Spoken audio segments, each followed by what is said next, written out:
ini siapa yang terjebak, ibu atau mungkin situasinya atau seperti apa? Dibilang suka, ya enggak juga gitu. Dibilang nggak suka, ya sukanya banyak. Saya tetap teman mereka yang dulu. Saya tetap Maida gitu. Ada sosok di luar sana yang menambahkan posisi seperti ibu. Untung aja waktu itu Bu Fitri nggak ngasih tahu. Nggak ngasih tahu bahwa kita akan rapat begini-begini, ada ini. Kalau ngasih tahu mungkin saya nggak hadir. Di atas jam 6 sudah siap ya Bu ya?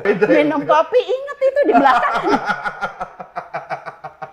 Yang biasanya mungkin terlihat enak dan nikmat, ternyata ketika dirasakan belum tentu juga ya Bu ya.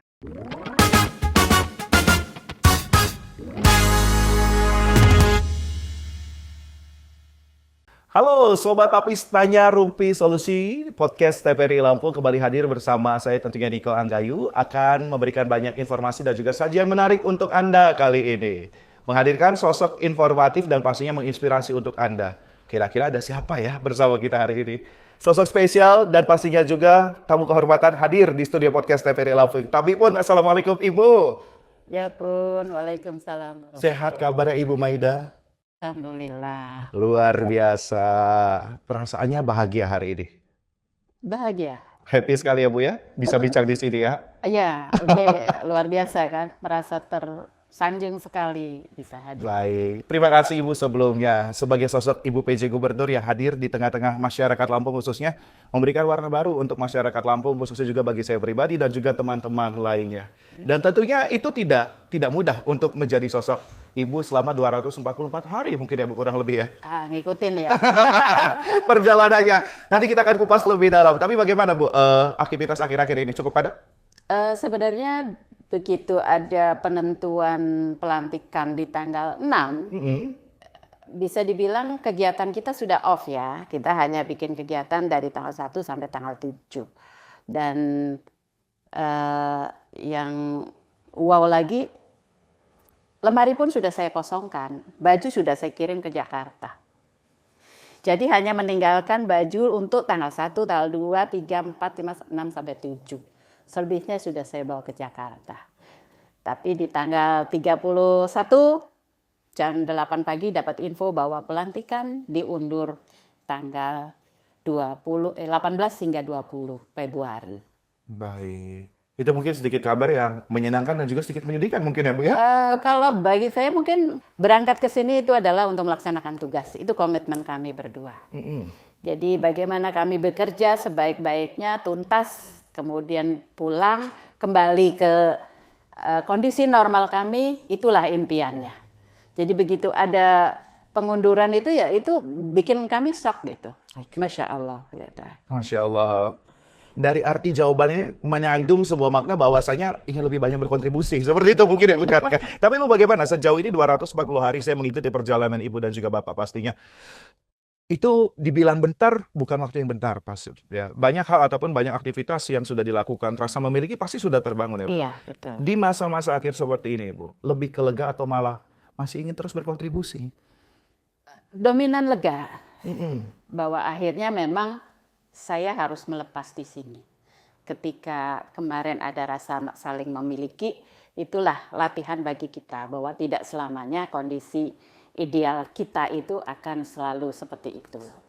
Kita harus belajar melepas apa yang sudah menjadi milik kita, perasaan kita, gitu. Menjadi milik kita, kemudian kita harus memulai lagi yang baru. Itu memang harus kita lakukan. Dan perpanjangan waktu bukan berarti santai karena toh kemarin sudah di ini, tetap aja jadwal padat. Gitu. Dan mau nggak mau karena tugas belum selesai ya kembali lagi on lagi gitu untuk melaksanakan tugas itu. Tapi kita dapat pembelajaran bahwasanya semua tidak ada yang abadi ya Bu ya. Seperti itu. Bahwasanya nilai keikhlasan yang diajarkan oleh sosok Ibu Maidawati itu ditanamkan juga untuk kita semua. Semua harus ada waktunya dan semua harus belajar untuk melepaskannya. Tapi Bu, saya penasaran ada buku yang di bawah nampaknya terjebak di puncak kalau saya baca ya. Mungkin boleh ditunjukkan ke kamera Bu. Nah, ini buku pertama dan merupakan impian terbesar saya dari kecil bahwa suatu saat saya punya buku sendiri. Entah itu buku apapun gitu, tapi saya dari dulu pengen menulis. Saya penasaran dengan judul Terjebak di Puncak. Ini yang terjebak menurut kami ya Bu ya. Ini siapa yang terjebak? Ibu atau mungkin situasinya atau seperti apa? Ya, karena di sini diceritakan tentang sosok perempuan yang mendampingi suaminya menjadi PJ Gubernur, otomatis yang terjebak adalah saya. Baik. Jadi kondisi di mana saya harus menjadi istri gubernur yang secara kalau kita lihat, kita amati, itu tidak mungkin ada dari PNS, kecuali PNS itu mengundurkan diri, kemudian bergabung di parpol, melakukan pendaftaran untuk jadi, baru. Sementara saya, Pak Samsudin itu masih PNS aktif. Tapi dengan adanya pilkada serentak, terjadilah ini. Jadi syaratnya menjadi PJ adalah PJ Gubernur, itu eselon 1 yang masih aktif. Ya, qadarullah, Pak Sam terpilih gitu. Jadi mau nggak mau, ya saya harus siap mendampingi. Sebagaimana dari awal kami menikah bahwa saya siap mendampingi beliau dimanapun. Masya Allah. Nilai kesetiaan ini yang kita ambil ya sobat ya. Tapi Bu, kalau saya boleh tahu nih, Terjebak di Puncak artinya ditulis pada saat Bapak mulai menjabat atau memang sebelumnya sudah sempat menulis? Dimulai setelah Bapak menjabat. Jadi merasakan dari awal datang dengan prinsip saya ketika kita ditempatkan di posisi tertentu, yakinlah bahwa itu takdir yang harus kita jalani. Nah, kemudian berangkat ke Lampung, dipikir-pikir, kemudian bertemu teman yang teman dari kecil, komentar-komentar teman, itu akhirnya memancing pemikiran saya gitu. Bahkan ada satu komentar teman saya itu yang di grup itu, ketika kita ngomongin pilkada, pendaftaran ini si A, si B gitu. Ada teman yang nyeletuk, yang enak tuh Maida katanya. Nggak perlu kampanye, nggak perlu buang uang, atau nggak perlu ini bangun tidur udah jadi ibu gubernur. Nah, kondisi itu sekaligus juga menyadarkan saya kalimat itu, iya ya, bahwa saya ada di posisi ini sebenarnya benar-benar itu satu anugerah ya, anugerah yang tidak semua orang bisa gitu, dan tidak setiap waktu akan ada, kita tidak tahu gitu, karena dengan adanya pilkada serentak sekarang sudah ini nggak akan mungkin lagi ada PJ-PJ gitu. Betul. Nah, sementara gubernur itu adalah jabatan politis yang akan dimiliki oleh orang yang mengikuti prosesnya, pendaftaran, kemudian kampanye, pemilihan, baru jadi gubernur. Dan kami tidak melalui itu, tapi jadi gubernur. Apakah itu menyenangkan? Belum tentu juga gitu, karena itu tidak ada dalam impian. Gimana mau bilang senang? Kalau orang dapat mimpinya, senang. Sepakat sekali. Tidak dalam usahanya juga dapat kan gitu. Jadi tidak juga senang, tapi mau nggak mau harus dijalani. Sebagai PNS, ketika dapat tugas, ya siap berangkat. Nah itulah, dibilang suka, ya nggak juga gitu. Dibilang nggak suka, ya sukanya banyak di Lampung gitu. Itu ya harus dijalani. Tentang takdir itu mungkin ya Bu ya. Iya. Qadarullah yang membawa sosok Ibu dan juga Bapak hadir di tengah-tengah masyarakat Lampung, dan pastinya ya seperti yang mungkin tadi beberapa kalimat yang dikatakan, bisa dikatakan dengan proses yang qadarullah, dari takdir yang Allah tentukan, membawa masyarakat Lampung jauh lebih mengenal dan juga merasa sosok pemimpin yang begitu luar biasa kita miliki juga pastinya. Tapi saya penasaran juga Bu, buku ini ditulis dimulai sejak Ibu ataupun Bapak menjabat. Iya. Bagaimana perasaannya ketika menulis? Ada kesedihan kah? Enggak. Kalau sedih enggak. Saya hanya ingin memberikan informasi kepada teman-teman yang mau membaca buku ini bahwa inilah perasaan saya ketika teman-teman ada yang berubah. Karena nggak enak lah, karena khawatir ketika mereka menyapa saya dengan sapaan yang biasa, nggak mau karena udah jadi gubernur, kemudian merasa minder lah atau apa gitu. Itu saya ingin memberikan bahwa saya tetap teman mereka yang dulu, saya tetap Maida gitu. Di grup SMP, grup SMA itu saya tetap seperti itu. Nah, makanya saya terinspirasi biar mereka tahu bahwa kehidupan saya seperti ini. Pun ketika nomor telepon saya tidak ganti juga supaya teman-teman tetap ini. Tapi saya mohon maaf ke teman-teman kalau saya tidak bisa langsung aktif membalas karena kondisi kesibukan itu, dan alhamdulillah teman-teman mau. Nah ini dengan buku ini lebih banyak lagi nanti yang tahu, oh sosok Ibu Gubernur seperti itu, kesibukannya seperti itu, kemudian hal-hal apa sih yang membuat ketika menjadi Ibu Gubernur ternyata tidak seperti dulu. Bukan karena keinginan gitu, tapi lebih kepada kondisi. Baik, artinya dituangkan melalui cerita yang bersifat general, siapapun bisa membaca atau mungkin ada sosok di luar sana yang menambahkan posisi seperti Ibu. Betul. Bisa disiapkan dulu mental dan juga lain-lainnya. Iya. Seperti itu. Tapi Bu, kalau bicara tentang posisi ataupun jabatan Ibu hadir di tengah masyarakat Lampung selama 244 hari, waktu yang bukan sebentar, ada nggak sih momen yang bisa dikatakan sedikit terbesit mengesankan atau tak terlupakan bersama Bapak di sini? Iya.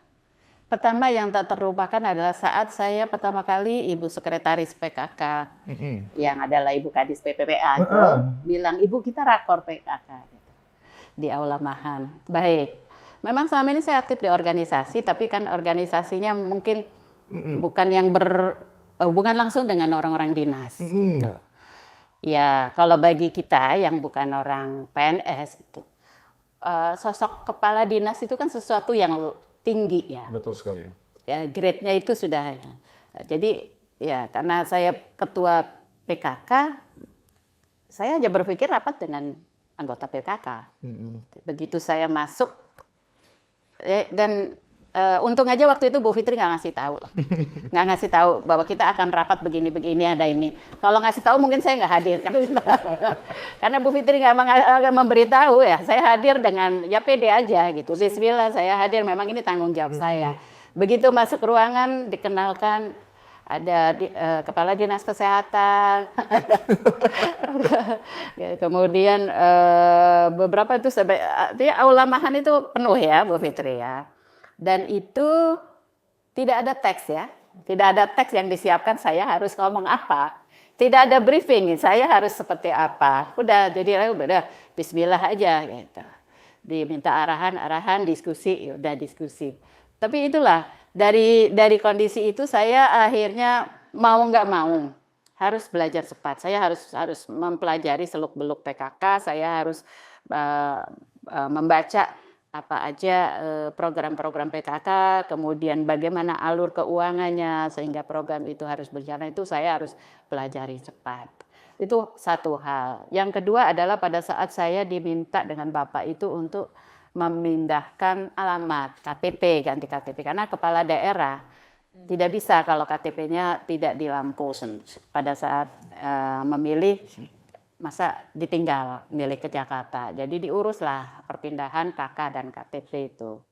Nah siang itu Bapak pulang siang, kalau nggak salah hari Sabtu, istirahat habis sholat zuhur, makan istirahat di kamar, ngobrol, ada info bahwa dari KPU, Bawaslu, kemudian panitia coklit itu, awalnya bilang panitia coklit dari RT. Baik. Dari Kelurahan Sumur Batu ini mau menyerahkan KTP KK baru sekalian update data pemilih. Nah, karena lagi santai, saya ingat saya pakai rok levis dan kemeja. Jilbabnya aja jilbab kaosku gitu. Begitu dibilang ya udah keluar. Kalau Bapak masih pakai kaos apa ya kalau nggak salah. Keluar aja. Sungguh nggak menyangka. Begitu buka pintu ada 20-an lebih orang.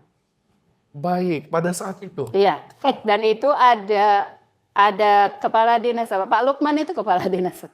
Ada Pak Lukman, ada Kadis Info, ada Tiro Apim, ada media dengan alat. Sebuah kamera yang terpasang. Sudah tertuju ke depan pintu. Mau balik lagi nggak mungkin kan? Betul sekali. Nah itu, terjebak 2 kali. Itu momen yang mungkin sedikit tergiang ya Bu ya? Iya. Kalau saya bilang waktu habis rakor itu Bu Fitri pegang tangan saya, wah dinginnya nggak tahu suhunya berapa itu dingin.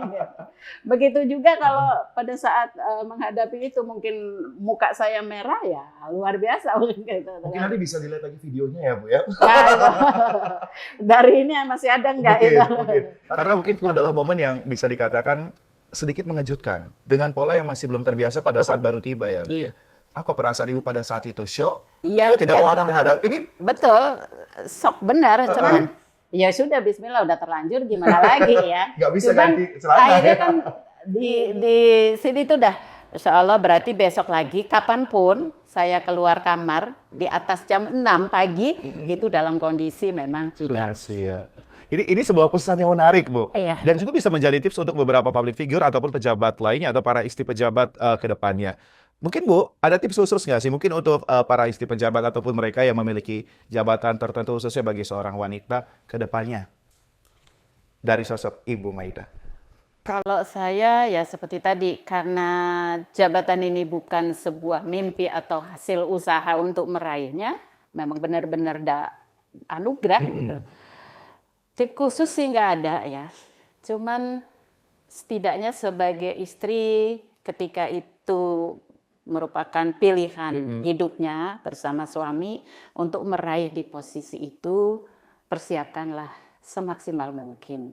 Karena posisi gubernur adalah posisi orang nomor 1 di provinsi, dan yakin bahwa ketika orang di posisi itu maka dia harus menjadi tolak ukur orang lain, gitu.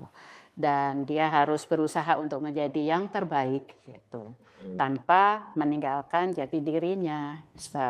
Karena kalau berusaha menjadi yang terbaik, benar kemudian meninggalkan jati dirinya, saya yakin nggak nyampe 1 tahun stres dia. Gitu ya, Bu? Ya. Tetap harus ada kenyamanan dan pastinya juga mengingat status dan peran kita ya, Bu ya. Apalagi pesan tadi yang saya sampaikan juga, Bu, di atas jam 6 sudah siap ya, Bu ya? Ya, di atas jam 6 itu harus sudah siap. Agenda apa, bahkan ada yang di atas jam 5 ketika hari Minggu rutinitas saya bersama Pak PJ itu adalah me time. Kita berdua pergi kemana karena anak-anak sudah besar-besar. Jadi kita biasa kalau Sabtu Minggu itu memang berdua, bahkan Bapak nyetir sendiri kalau kita pergi. Benar-benar berdua. Ketika di Lampung itu tidak bisa. Tidak bisa. Protokolnya tidak boleh Pak Gubernur pergi tanpa pengawalan. Baik. Nah, pernah kita mencoba keluar, oke, dengan pengawalan, tapi dengan agenda yaitu mau me time berdua. Itu rasanya nggak enak banget ya. Kenyamanannya beda. Minum kopi, inget itu di belakang. Aduh, mungkin kalau sedikit saya ulas dengan kalimat bercanda ya, Bu ya. Dulu saya melihat cuma di sosial media dan saya merasakan gitu ya. Iya, betul. Minum kopi, inget di belakang ada yang ngentit gitu. Betul sekali. Ada yang ini nggak bisa gitu. Ya nggak bisa diterjemahkan apakah itu. Tapi ya itulah pengalaman ya, pengalaman hidup. Saya sih menikmati itu ya udah, nggak lama-lama kok. Nggak lama-lama kok menikmati itu. Oke, ini hal yang begitu menarik juga dan pasti juga sebuah pesan bahwasanya yang biasanya mungkin terlihat enak dan nikmat, ternyata ketika dirasakan belum tentu juga ya, Bu ya. Seperti itu. Tapi Bu, kalau kita kembali membahas dengan sosok Ibu Maidawati setelah akhir dari masa jabatan Bapak, apa rencana ke depannya? Akan kembali menjadi sosok ibu seperti sedia kala sebelum menjadi PJ Gubernur, atau malah ada fokus dalam kegiatan sosial atau pendidikan lain? Berangkat ke sini memang saya adalah pengurus aktif Dharma Wanita di Kemenpora. Bahkan untuk pulang tanggal 18 ke Jakarta, tanggal 19-nya saya dilantik lagi untuk jadi pengurus periode 2025 di Kemenpora. Jadi tanggal 19 langsung pelantikan lagi. Dan itu memang sudah komitmen saya ketika Bapak mulai masuk ke eselon 2 itu untuk lebih fokus mendampingi Bapak, ya otomatis bergabung menjadi pengurus aktif di Dharma Wanitanya. Menjadi pengurus aktif Dharma Wanita dan juga pasti fokusnya di kegiatan sosial dan pendidikan lainnya ya, Bu ya. Tapi Bu, kalau misalkan ada pertanyaan seperti ini, suatu saat mengingat memori ini ketika Ibu sudah menjalankan aktivitas, ada nggak Bu keinginan menjadi sosok orang nomor 1 kembali? Ingin menjadi pejabat, ibunya bukan Bapak. Ibu akan menjadi seorang pejabat, baik gubernur, wali kota, ataupun jabatan nomor 1 lainnya. Ada nggak rasa keinginan tersebut? Kalau jawaban Pak PJ adalah itu godaan setan yang terkutuk. Mengapa, Bu? Karena beliau kan masih PNS. Betul sekali. Ya, saya selalu mengingatkan, kita ditakdirkan menjadi PNS. Jadi selesaikanlah PNS itu. Jangan, karena ribuan orang berusaha menjadi PNS dan nggak semuanya bisa. Ketika kita bisa ya sudah, kita pertanggungjawabkan sampai akhir. Nanti kalau sudah pensiun, baru kita berbicara. Itu kalau untuk Pak PJ. Karena PNS. Kalau saya kan begitu menikah, saya memang tidak pernah berusaha untuk menjadi PNS. Tidak pernah mendaftar karena suami adalah orang lapangan. Jadi saya lebih fokus ke rumah tangga. Kalau ditanya, adakah keinginan? Ada. Baik. Begitu saya menjadi ibu gubernur, kemudian melihat bagaimana kondisi di kampung halaman saya, terutama di Pringsewu itu. Kemarin tuh sempat daftar nggak ya? Apalagi ada colekan-colekan kan dari teman-teman. Duh, udah Bu PJ daftar aja Bupati Pringsewu gitu. Tapi sekali lagi kembali kepada komitmen kami berdua bahwa sebuah rumah tangga kan tidak harus meraih sesuatu itu sendiri-sendiri. Tapi kita bisa raih bersama-sama gitu. Jadi kalau Bapak masih fokus untuk di PNS, ya saya harus mendukung. Baik. Tapi kalau bisa digambarkan Bu, setelah apa yang Ibu jalani selama 244 hari ini, lebih ingin setelah ini merasa lebih santai atau tetap produktivitas seperti ini? Saya tuh kalau santai sakit. Seperti itu? Iya. Dari kecil ya, dari kecil tuh SD, ketika kita catur bulan, setelah bagi rapot, ya sakit. Nanti masuk sekolah lagi. Kemudian ganti semester. Habis bagi rapot sakit lagi kalau semester. Begitu juga ketika sudah berumah tangga, punya anak, 2-3 bulan memang sakit. Tapi alhamdulillah 9 bulan, hampir 9 bulan di Lampung, saya sehat. Alhamdulillah. Dengan aktivitas yang tinggi. Karena mungkin itu ya Bu, sudah ada yang namanya mental ataupun jiwa petarung dan juga produktivitas yang tinggi untuk masyarakat. Oh, semangatnya kenapa? Segera selesai tugas. Saya nggak mau meninggalkan Lampung, tugasnya belum selesai. Betul karena sekali, sakit Bu. Gitu. Saya nggak mau. Jadi itu yang memotivasi saya harus sehat. Jadi pola makan harus saya jaga. Ketika saya malas makan karena lelah, kemudian ada rasa jenuh, ya saya harus memaksakan diri bahwa saya di Lampung itu harus sehat. Karena saya membawa tugas, bukan liburan. Nah, itu dia. Kalau liburan itu cukup panjang sekali ya Bu. Ya, kalau kata pepatah itu, orang Jawa bilang tuh alon-alon yang penting kelakon tuh Bu ya. Tapi Bu, sedikit kita mengupas Bu, dengan apa yang Ibu jalankan 244 hari bersama masyarakat Lampung khususnya. Jika digambarkan dalam satu kata, apa Bu yang ingin Ibu sampaikan? Satu kata. Untuk masyarakat Lampung. Iya.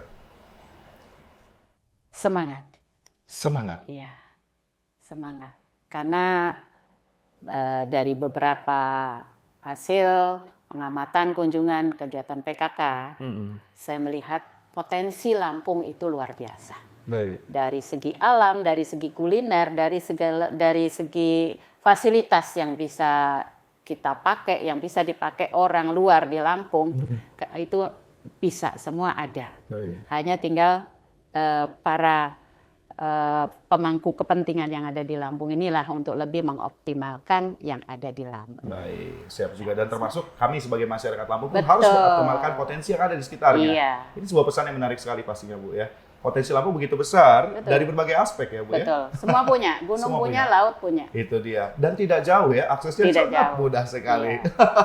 Berarti nanti harus sering-sering liburan ke Lampung juga ya Bu ya, untuk masyarakat yang di luar sana juga pastinya. Tapi Bu, kalau sedikit saya bertanya Bu, dengan judul yang Ibu bawa, Terjebak di Puncak, kira-kira kalau misalnya ada lanjutan buku Bu, akan dibawa ataupun diberi judul apa kira-kira? Kalau buku sudah terpikirkan, ada rencana buat lagi, tidak berupa ini, tapi lebih ngambil satu judul di sini, nanti kita eksplor lebih dalam, dan itu lebih berkaitan dari sisi budaya Lampung. Budaya Lampung. Iya. Menarik sekali. Berarti sangat mengamati dalam perjalanan-perjalanan Ibu lakukan selama ini. Alhamdulillah. Ini menarik sekali, kami tunggu juga pasti karya terbarunya. Terakhir, saya boleh nggak Bu, sebagai tanda cinta dari sosok Ibu Maida dan juga Bapak, berikan pesan dan juga harapan untuk masyarakat Lampung ke depannya. Silakan. Buat masyarakat Lampung, ketika kita diberikan anugerah dan kondisi alam yang begitu luar biasa di Lampung ini, maka manfaatkanlah itu dengan sebaik-baiknya. Ketika pemerintah daerah sudah membuka sarana, memberikan infrastruktur yang terbaik untuk memanfaatkan semua potensi itu yang ada. Maka keberlangsungannya optimal dari sarana itu semua ada di masyarakat. Para pegawai dinas di Pemprov tinggal mewadahi apa yang sudah diberikan melalui program-programnya. Tapi bagaimana memanfaatkan secara optimal itu ada pada masyarakat Lampung.